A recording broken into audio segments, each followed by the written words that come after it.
નમસ્કાર મિત્રો, આજે આપણે એકબીજા પ્રમાણમાં નાના એવા એપિસોડની વાત કરીશું, જેનું નામ છે સોનેટ. આપ જાણો છો કે સોનેટ એક પ્રકારનું કાવ્ય છે. ખાસ કરીને લિરિકલ પોએટ્રીનો જ એક હિસ્સો છે, જેની શરૂઆત ઇટલીમાં થયેલી. ત્યાં પેટ્રાર્ક, ડાન્ટે એ બધાએ સોનેટ લખેલા. એટલે આપણે સોનેટ વિશેની થોડી વાતો કરીએ અને સમજીએ. પહેલી વાત તો એ છે કે સોનેટ છે એ એક જાનરા ઓફ પોએટ્રી, એક કવિતાનો પ્રકાર છે, કેટેગરી છે, અને તેથી એને આપણે જોનરા ગણી શકીએ. એ એક ટ્રેડિશનલ પ્રકારનું પોએટિક ફોર્મ છે, જેની શરૂઆત ઇટલીમાં થયેલી. અને એથી ખાસ તો પેટ્રાર્કનું બહુ મોટું નામ છે, જેણે ઘણા બધા સોનેટ્સ લખેલા. અને સોનેટનું સ્ટ્રક્ચર એણે સુનિશ્ચિત કરેલું. તો આપણે એને સમજવાનો પ્રયત્ન કરીએ. પહેલી વાત તો સોનેટ વિશેની એ છે કે સોનેટમાં કુલ 14 લાઈન હોય છે, 14. અને એના બે પ્રકારના હિસ્સાઓ છે, જેમાં એક પેટ્રાર્કન, કે જેને આપણે ઇટાલિયન કહી શકીએ. એ પ્રકારના સોનેટમાં 8+6 ઓક્ટેવ પ્લસ સેસ્ટેટ એમ કહેવાય છે. ઓક્ટેવ એ 8 પંક્તિઓ દર્શાવે છે, અને સેસ્ટેટ એ 6 પંક્તિઓ દર્શાવે છે. આ રીતે કુલ 14 પંક્તિનું એ પેટ્રાર્કન સોનેટ બને છે, જેમાં મેં કહ્યું એમ 8+6 હોય છે. પણ જે 8 છે એમાં 4+4+6 એટલે 4+4 એ 8 બનાવે છે, અને પછી 6 પંક્તિઓ થાય છે. જેની લાઈન સ્કીમ છે એ પણ આપણે બરાબર સમજવી જોઈએ કે એ કેવી રીતે થતી હતી. તો સામાન્ય રીતે પેટ્રાર્કનમાં જે લાઈન બનતી હતી, પંક્તિઓનું જે સ્ટ્રક્ચર બનતું હતું, એ પહેલી વાત તો એ કે આયમ્બિક પેન્ટામીટર બનતું હતું. આયમ્બિક એટલે લઘુ ગુરુ, અનસ્ટ્રેસ્ડ, સ્ટ્રેસ્ડ, એવા પ્રકારના જે સિલેબલ્સ હોય, 2 સિલેબલનું બનેલું આયમ્બિક એ અનસ્ટ્રેસ્ડ એન્ડ સ્ટ્રેસ્ડ, લઘુ અને ગુરુ એમ હોય છે. એવા 5 ભાગ બની જાય, લઘુ ગુરુ, લઘુ ગુરુ, લઘુ ગુરુ, એ રીતે 5 હિસ્સાઓ, 5 ફીટ એમ પણ કહેવાય છે. કારણ કે એ જે 2 સિલેબલ્સનો જે ભાગ હોય છે એના માટે ફૂટ એવો શબ્દ વપરાય છે, અને બહુવચનમાં આપણે એને ફીટ કહીએ.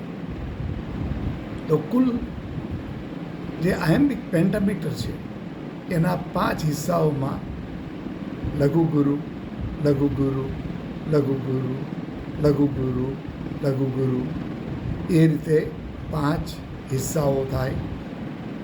અને એમાં એ પેન્ટામીટર એટલે 5 હિસ્સાઓવાળું, 5 ફીટવાળું સ્ટ્રક્ચર.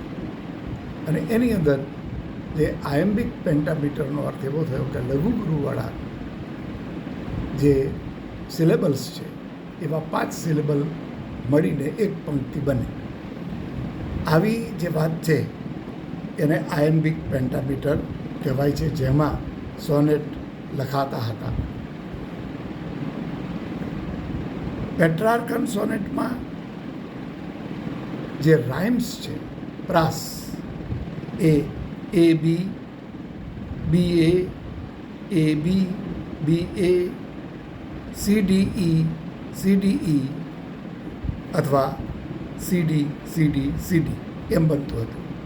આમાં આપને જરા સમજાવી દઉં કે બી એટલે શું. જ્યારે કોઈ પંક્તિ શરૂ થાય ત્યારે પહેલી પંક્તિ, જેમ કે ગોડ એવું આવ્યું તો એને એ ગણો. પછી બી જ્યારે આવે ત્યારે બીજું કંઈક આવે, કાઇટ. પછીનું એના પછી પણ બી આવે તો એ જે કાઇટ જેવું છે એવો જ પ્રાસ એમાં આવે, જેમ કે રાઇટ, RITE, તો કાઇટ, રાઇટ. પછી જે પહેલું ગોડ છે અને દાખલા તરીકે છેલ્લું જે છે એ, તો એમાં ફરીથી ગોડની સાથે પ્રાસ મળે એવો અક્ષર એમાં વપરાય છે. એટલે આવી પ્રકારની જે રચના છે એને આયમ્બિક પેન્ટામીટર કહેવાય અને આ એનું પ્રાસ કહેવાય. અને ફરીથી પ્રાસમાં એ વાત કહી દઉં કે એ બી એ, પછી બીજી જ્યારે ક્વોટ્રેન્ટ શરૂ થાય ત્યારે પણ ફરીથી જે ગોડની વાત આવી હતી એવો જ શબ્દ ફરીથી રિપીટ થાય. બીના શબ્દો પણ એવા જ પ્રાસવાળા રિપીટ થાય અને અંતે એ આવે. પણ પછી જે સેસ્ટેટ છે 6 સિલેબલ્સવાળા, 6 પંક્તિઓવાળા, એમાં સીડીઈ એટલે સી એક નવો પ્રાસ આવે, ડી એક નવો પ્રાસ આવે, ઈ એક નવો પ્રાસ આવે.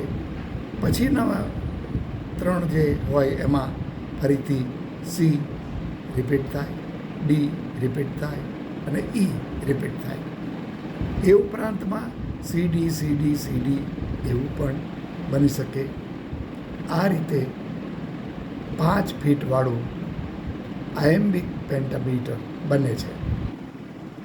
આ રચના છે એ પેટ્રાર્કન રચના છે અને મેં કહ્યું એમ આ યાદ રાખજો કે પહેલાં 8 અને પછી 6 એવી રીતે લાઇનની સ્કીમ બને છે. હવે આ શબ્દને જે વાત કરીએ કે સોનેટ એટલે શું, તો સોનેટ એક પ્રકારનો કાવ્યનો પ્રકાર જ છે જે 13મી સદીમાં ઇટલીમાં ખૂબ ચાલ્યો અને ઇટલીમાં પેટ્રાર્કન, ડાન્ટે એ બધા સોનેટ્સ લખતા હતા. આ જે સોનેટ શબ્દ છે એનો ઓરિજિનલ શબ્દ સોનેટો એવો છે, અથવા તો બીજા શબ્દ તરીકે સોનો, SOUNO, અને સોનસ, SONUS એવો થાય છે. અંતે આ શબ્દોનો અર્થ તો એવો થાય સાઉન્ડ, અવાજ, સોંગ, ગીત. એટલે સોનેટ છે એ એક પ્રકારનો અવાજ છે, સૂર છે અને ગીત છે. તો આ રીતે સોનેટનો જન્મ થયો, પછી એ વિકસિત પણ થયું અને પછી એવું બન્યું કે એ ઇટલીથી ઇંગ્લેન્ડમાં રેનેસાના પીરિયડ દરમિયાન શેક્સપિયર, સ્પેન્સર એ બધા સોનેટ લખવા માંડ્યા. પણ એ પહેલાં તો સર થોમસ વ્યાટ અને હેનરી હાવર્ડ જે અર્લ ઓફ સરી એવું એનું નામ હતું, એ અર્લ ઓફ સરી અને થોમસ વ્યાટ એ બંને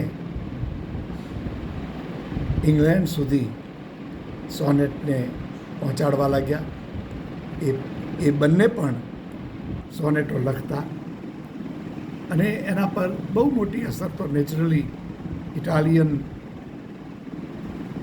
જ હતી. ઇટાલિયન સોનેટની હતી, પેટ્રાર્કનની હતી.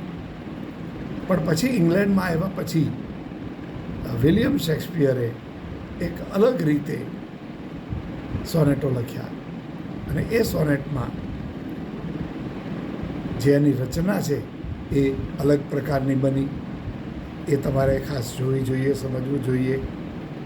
એ રચના એવા પ્રકારની હતી કે જેમાં 3 ક્વોટ્રેન્સ અને છેલ્લે એક કપલેટ, એટલે કે પહેલાં 4, પછી 4, પછી 4 અને પછી 2 એવી પંક્તિઓ થતી. આ શેક્સપિયરિયન સોનેટ છે. એમાં એ બી એવું ક્વોટ્રેન્ટ પહેલાં થતું, પછી સી ડી એ બીજું ક્વોટ્રેન્ટ થતું, EF એ ત્રીજું ક્વોટ્રેન્ટ થતું અને જી એ છેલ્લું કપલેટ બનતું. એટલે એમ કહીએ તો આ શેક્સપિયરિયન સોનેટ છે એમાં એક મોટો ફેરફાર એ આવ્યો કે પેટ્રાર્કન ઇટાલિયન સોનેટ છે એમાં ઓક્ટેવ 8 + 6 એવું હતું, જ્યારે આમાં 4 + 4 + 4 + 2 અને એનો રાઇમ પણ અલગ જ બની ગયો. એ બી સી ડી EF જી. એટલે આ રીતે આપણે એને સમજવું જોઈએ. અને એક બીજી વાત પણ યાદ રાખજો કે સોનેટ અંતે તો લિરિકલ પોએટ્રી છે. એમાં લવ, જેલસી, બ્યુટી, ઇનફાઇડેલિટી અને ડેથ એવા વિષયો રજૂ થાય છે. ઘણા કવિઓએ, અને એમાંય શેક્સપિયરે તો ઘણા બધા રોમેન્ટિક, પ્રેમ ભરેલા એવા કાવ્યો લખેલા છે. પછી તો મિલ્ટન, સ્પેન્સર, વર્ડ્સવર્થ, જ્હોન કીટ્સ, શેલી એ બધા કવિઓએ પણ સોનેટો લખેલા છે. આજે આપણે એમ કહી શકીએ કે સોનેટ ખાસું પોપ્યુલર બન્યું હતું. હવે એક વાત આપણે એ કહેવી જોઈએ કે ગુજરાતમાં સોનેટો આવ્યા. આપણે ત્યાં બ.ક. ઠાકોર નામના કવિ હતા, એમણે સોનેટ લખવાનું શરૂ કર્યું. બીજા કેટલાક કવિઓએ પણ સોનેટો લખેલા છે. અને આ રીતે સોનેટ છે એ ગુજરાતી સાહિત્યમાં પણ વ્યક્ત થયું. એક સાવરકુંડલાના વતની મૂળ હતા, એ અમેરિકામાં બહુ મોટા અર્થશાસ્ત્રી, ટેક્સ એક્સપર્ટ અને બહુ મોટા હોદ્દા પર એમણે વોશિંગ્ટનમાં કામ કરેલું. પણ સાથે સાથે એ પોતે બહુ સારા સાહિત્ય પ્રેમી હતા છે. અને એમણે પણ કેટલાક સરસ મજાના સોનેટ્સ લખેલા છે. અને એ બહુ ટેકનિકલ રીતે પરફેક્શનમાં માનનારા છે. એટલે સોનેટ છે એમાં ટેકનિકલ પરફેક્શનની આવશ્યકતા હોય છે. એટલે આપને ખાસ મારે એટલી જ માહિતી આપવી છે કે સોનેટ એક અગત્યનો કાવ્ય પ્રકાર છે, ઝોનરા છે. અને ઇટાલિયનથી શરૂ કરીને ઇંગ્લેન્ડમાં અને પછી ઇવન ગુજરાતીમાં પણ એ રજૂ થયા છે. જેમ મેં કહ્યું એમ ગુજરાતીમાં પણ વિવિધ લેખકોએ, કવિઓએ સોનેટો લખ્યા છે. એટલે આપ સૌને હું એવી વિનંતી કરું કે આપ આ વાંચો, સમજો, તો એ આપના માટે બહુ ઉપયોગી બાબત બનશે. તો આ મુદ્દા સાથે આપણે આ એપિસોડ પૂરો કરીએ છીએ. આપનો સૌનો આભાર. બસ વાંચતા રહો, અભ્યાસ કરતા રહો, રિસર્ચ કરતા રહો અને એવી મહેનત કરો કે તમે એક બહુ સારા એક વિવેચક બની શકો, રિસર્ચર બની શકો, સ્ટુડન્ટ બની શકો, સ્કોલર બની શકો. તો આપનો પુનઃ ખૂબ ખૂબ આભાર માનું છું. Thank you.